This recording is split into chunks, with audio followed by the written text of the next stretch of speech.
어떤 상황, 어떤 형편 속에서도 하나님은 나와 함께 하십니다.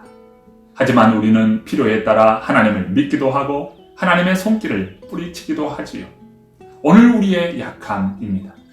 하나님을 의지하고 바라는 신실한 믿음 위에 서는 우리 모든 성도님들 되시기를 축복합니다.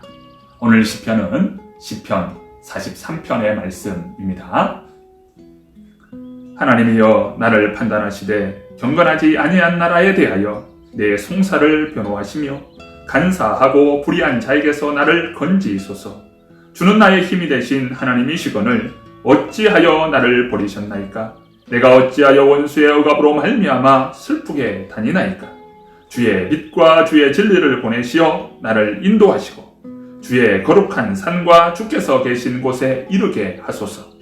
그런즉 내가 하나님의 제단에 나아가 나의 큰 기쁨에 하나님께 이르리이다.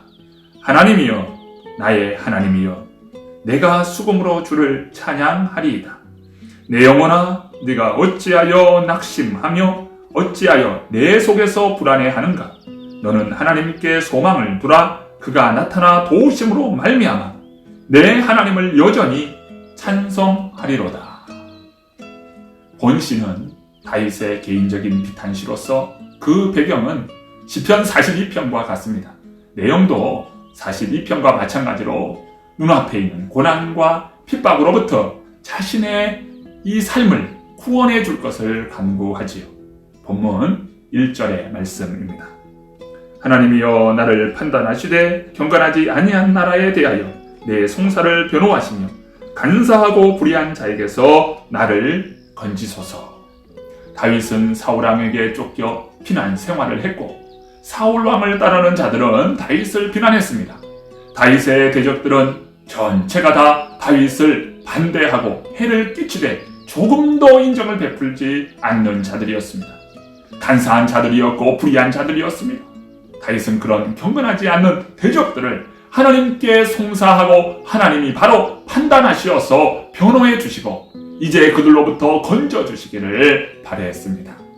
다윗이 하나님께 호소하고 간구하는 모습을 보게 됩니다. 2절의 말씀입니다. 주는 나의 힘이 되신 하나님이시거늘 어찌하여 나를 버리셨나이까? 내가 어찌하여 원수의 억압으로 말미암아 슬프게 다니나이까? 다윗은 하나님을 피난처요 구원자로 생각했습니다. 그런데 다윗의 상황은 절망적이었습니다. 우리가 절망하고 고통 중에 있을 때 하나님 왜 나를 버리십니까? 라고 호소하지. 여기에서 버리셨다고 하는 말은 하나님은 나를 버리시는 분이 아니시라는 분을 확신합니다. 다윗의 기도에는 하나님은 버리지 않으심을 믿고 알고 있어요. 그런데 어찌 원수들에게 압제를 당함으로 고통을 당하게 하느냐는 것이지. 그래서 다윗은 하나님께서 인도해 주시고 하나님의 임재해 계시는 곳에 이르게 달라고 간구합니다. 3절의 말씀입니다. 주의 빛과 주의 진리를 보내시어 나를 인도하시고 주의 거룩한 산과 주께서 계신 곳에 이르게 하소서. 하나님, 나를 빛과 진리를 보내시어 인도해 주소서. 이 말은 자기 백성에 대해 언약한 대로 구원해 달라는 의미입니다. 구원하시는 하나님을 바라보고 기도합니다.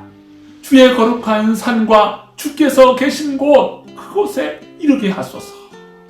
다윗은 시온산과 예루살렘으로 돌아가게 해달라는 기도이었습니다. 다윗은 자기 아내와 집, 지위를 다 빼앗기고 도망하는 생활을 하고 있습니다.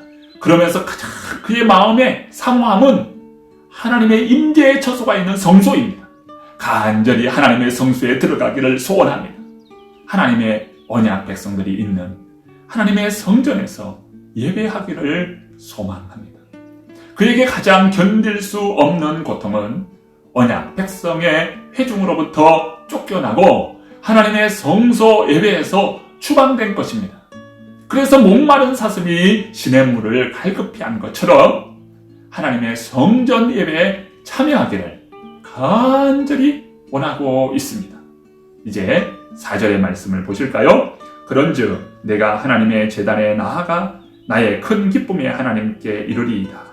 하나님이여 나의 하나님이여 내가 수금으로 주를 찬양하리이다. 하나님의 제단에 나아가 큰 기쁨이 하나님께 이르고 수금으로 찬양하겠다고 했습니다. 큰 기쁨에 하나님께 나아가 매일 드리는 제사뿐 아니라 하나님께 감사제를 드리고 하나님을 찬양하겠다는 것이지요. 큰 기쁨의 하나님에 해당하는 히브리어는 엘렐 시모아트 기리라고 하는 말을 씁니다. 이 말을 그대로 번역하면 기쁨과 즐거움의 하나님, 기쁨과 즐거움의 하나님, 나의 하나님, 이런 표현입니다. 수금은 예배에서 가장 일반적으로 사용되는 악기입니다. 다윗은 수금을 잘 타기로 소문난 사람이었지요. 다윗은 하나님께서 자기로 하여금 대적의 손에서 구원하여 예루살렘에 돌아가게 해 주실 것을 믿고 수금으로 찬양을 올려드릴 것을 소원했습니다. 그리고 낙심하여 불안해하는 자신을 향하여 선포합니다. 오늘 본문 5절의 말씀입니다. 내 영혼아, 네가 어찌하여 낙심하며 어찌하여 내 속에서 불안해하는가? 너는 하나님께 소망을 두라. 그가 나타나 도우심으로 말미암아 내 하나님을 여전히 찬송하리로다. 시편 42편에서도 오늘 본문이 동일하게 나오고 있지요. 그래서 42편과 43편은 원래 하나의 시편으로 이해하는 사람들이 있습니다. 대적으로 인하여 위협과 도망자의 삶과 예배자의 삶에서의 추방으로 인하여 심령이 깊이 상하였습니다. 그런 자신을 향하여 선포합니다. 내 영혼아, 네가 어찌하여 낙심하며 어찌하여 내 속에서 불안해하는가? 너는 하나님께 소망을 두라. 누구에게도 말 못할 아픔, 고통, 낙심과 불안함이 있습니까? 그런 인생에 빠져 있습니까? 그때 오늘 말씀을 기억하십시오. 혹 오늘 다윗과 같은 상황 가운데 있을 때 이 말씀을 여러분 선포하십시오. 세상의 사람들은 그런 상황에 도리어 하나님을 원망하고 하나님을 등지는 경우가 있습니다. 하나님을 등지는 인생, 하나님을 등지는 성도는 세상의 어떤 곳에서도 소망이 되지 못합니다. 내 영혼을 향하여 선포하십시오. 내 영혼아, 내가 어찌하여 낙심하고 어찌하여 내 속에서 불안해하느냐? 너는 하나님께 소망을 두라. 여러분 아멘 하십시오. 진정으로 아멘 하시기를 바랍니다. 다윗은 고백합니다. 나의 하나님이 나타나 도우심으로 말미암아 나의 하나님을 여전히 찬송하리이다. 주님이 이루어 주십니다. 주님께서 길을 여십니다. 주님께서 나를 붙들어 주십니다. 사망의 음침한 골짜기에서도 주님께서 그 자리에 함께 하시고 그 고통의 터널 가운데 동행하고 계셔요. 다 이해할 수 없는 상황에서 여전히 찬송하는 다윗의 신앙이 오늘 우리의 신앙이 되기를 간절히 바랍니다.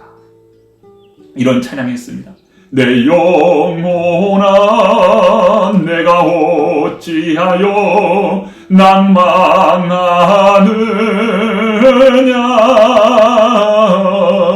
내가 어찌하여 불안하는가? 너는 너의 하나님을 바라라. 신실하시고 오늘 우리와 함께 하시는 하나님, 그 하나님과 동행하는 복 있는 인생 되시기를 축복합니다. 기도합니다. 하나님 아버지, 우리 사랑하는 성도님들을 위로하시고 축복하시고 은혜로 붙들어 주시옵소서. 사람은 낙심하게 될 때에 원망하고 하나님을 등지는 그런 습성이 있습니다. 아버지 하나님, 다윗은 그런 상황에서 오히려 이해할 수 없는 고통 가운데 있지만 그 하나님께 더 소망을 두고 하나님을 찬양하는 다윗의 모습을 봅니다. 아버지 하나님, 다윗의 신앙이 오늘 나의 신앙 되게 하시고 다윗의 신앙이 우리 새로남 교회의 신앙이 되게 하시고 다윗의 신앙이 오늘 이 땅에 믿는 성도님들의 신앙들이 될 수 있도록 주께서 도와주시옵소서. 오늘도 우리와 함께 하시는 하나님, 임마누엘의 하나님, 그 하나님과 동행하는 복 있는 하루로 인도하여 주옵소서. 살아계신 예수 그리스도의 이름으로 축복하며 기도드리옵나이다. 아멘. 하나님이여 나를 판단하시되 경건하지 아니한 나라에 대하여 내 송사를 변호하시며 간사하고 불의한 자에게서 나를 건지소서. 주는 나의 힘이 되신 하나님이시거늘 어찌하여 나를 버리셨나이까? 내가 어찌하여 원수의 억압으로 말미암아 슬프게 다니나이까? 주의 빛과 주의 진리를 보내시어 나를 인도하시고 주의 거룩한 산과 주께서 계신 곳에 이르게 하소서. 그런즉 내가 하나님의 제단에 나아가 나의 큰 기쁨의 하나님께 이르리이다. 하나님이여, 나의 하나님이여, 내가 수금으로 주를 찬양하리이다. 내 영혼아, 네가 어찌하여 낙심하며 어찌하여 내 속에서 불안해하는가? 너는 하나님께 소망을 두라. 그가 나타나 도우심으로 말미암아 내 하나님을 여전히 찬송하리로다.